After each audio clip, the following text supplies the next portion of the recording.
राजू, इधर आओ, जल्दी इधर आओ। तुम्हें कहा था सेंधा नमक या फिर काला नमक लाने के लिए मार्केट से, तो ये कौन सा नमक तुम उठा करके ले आए हो? सादा नमक। चलो जाओ, इसको जल्दी रिटर्न करो। अच्छा ठीक है, सॉरी मालकिन, गलती से ले आया। तुम्हें पता है कि 2 दिन पहले ही तुम्हारे मालिक का ओपन हार्ट सर्जरी हुआ है। डॉक्टर ने कहा है सेंधा नमक या फिर काला नमक भोजन में डाल के खिलाने के लिए। चलो जाओ, इसे वापस करके लेकर आओ सेंधा नमक। ठीक है ठीक है।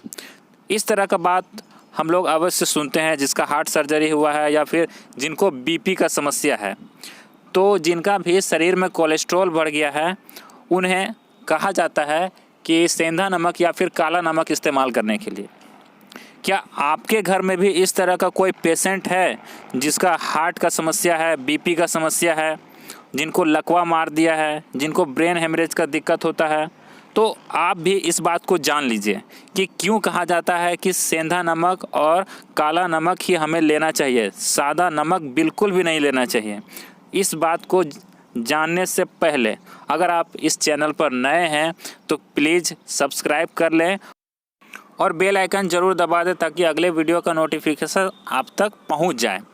तो सादा नमक हमारे शरीर के लिए उतना ज़्यादा लाभदायक नहीं है। क्यों नहीं है? केवल आयोडीन के लिए हम सादा नमक का उपयोग करते हैं और आयोडीन हमारे शरीर के लिए बहुत कम मात्रा में ज़रूरत होता है, जिसके वजह से क्या होता है कि हम सादा नमक खाते जाते हैं और इससे कई ज़्यादा जो खतरनाक बीमारी है वो हमारे शरीर में धीरे धीरे बढ़ते जाता है।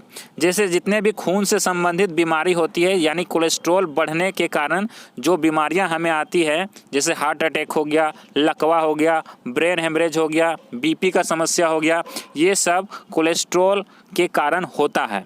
ये सब जो परेशानियां हैं, ये सब जो बीमारियां हैं, वो सादा नमक खाने के कारण क्या होता है और भी ज़्यादा बढ़ जाता है, जिसके कारण हमें हॉस्पिटल में ऑपरेशन तक का नौबत आ जाता है। तो इस बात को आप जान लीजिए, सादा नमक हमारे लिए बहुत ही हानिकारक है।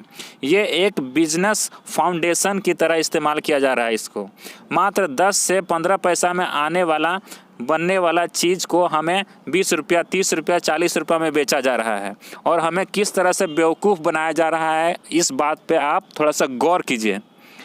40 से 50 साल पहले भारत में इतना ज़्यादा हार्ट का पेशेंट नहीं था, ना ही इतना ज़्यादा बीपी का पेशेंट था। आज भारत का नंबर सबसे ऊपर है हार्ट के पेशेंट के लिए। क्यों ऐसा है? क्योंकि हम अपने भोजन में सादा नमक का इस्तेमाल बहुत ज़्यादा कर रहे हैं। हमें बीपी का समस्या बहुत ज़्यादा हो रहा है और हार्ट अटैक के कारण लकवा जैसा, ब्रेन हेमरेज जैसा बीमारी भी धीरे धीरे बढ़ते जा रहा है, कोलेस्ट्रॉल बढ़ने के कारण। तो ये सब चीज़ें जो है आज हमें देखने को मिल रही है। लगभग हर एक घर में आज हार्ट अटैक का समस्या, बीपी का समस्या है, वो सादा नमक के कारण है। अगर हम इसके जगह पर सेंधा नमक का इस्तेमाल करने लगे तो लगभग 40 से 50 प्रकार का बीमारी हमारे अंदर से हट जाएगा। सेंधा नमक में लगभग 90 से 95 माइक्रो न्यूट्रिएंट्स होते हैं जो कई तरह के बीमारी को ठीक करते हैं। वो हमारे कोलेस्ट्रॉल लेवल को कम करते हैं, जो अगर बढ़ जाता है बहुत ज़्यादा में तो उसको कम करने का प्रयास करते हैं और हमें बीमारी से बचा करके रखते हैं।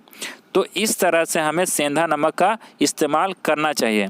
और जब हम सेंधा नमक का इस्तेमाल करने लगेंगे तो और भी ढेर सारी बीमारियां, यानी heart attack, sugar, BP, brain haemorrhage, लकवा जैसा बीमारी हमें नहीं होगा।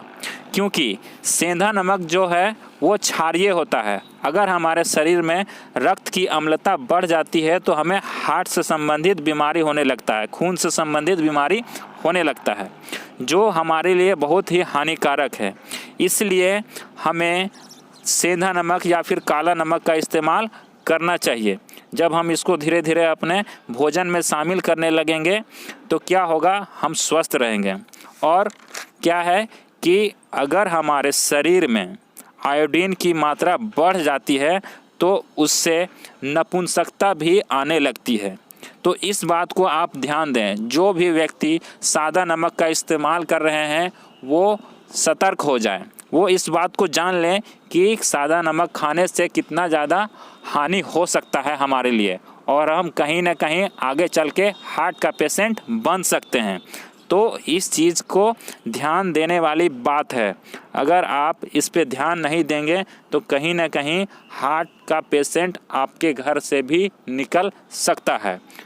तो अगर आप चाहते हैं कि खून से संबंधित बीमारी और बड़े बड़े जो बीमारी है उससे बचे रहें, तो आज से ही अपने घर में आप सेंधा नमक या फिर काला नमक का इस्तेमाल करना शुरू कर दें। और एक चीज़ और बताना चाहता हूँ, जिनको भी हार्ट से या फिर खून से संबंधित बीमारी है उनके लिए एक आसान तरीका है। अगर उसका कोलेस्ट्रॉल लेवल बहुत ज़्यादा बढ़ गया है तो क्या करना है, खून गंदा हो गया तो उसके लिए आप मात्र 2 से 3 महीना अर्जुन का छाल का रस पी ले या फिर उसका पाउडर बना के खा ले। आपका खून पूरी तरह से साफ़ हो जाएगा और आपको खून से संबंधित बीमारियां नहीं होगी, जैसे हार्ट अटैक हो गया, शुगर हो गया, बीपी हो गया, लकवा हो गया, ब्रेन हेमोरेज हो गया। इस तरह का बीमारी आपको नहीं होगा।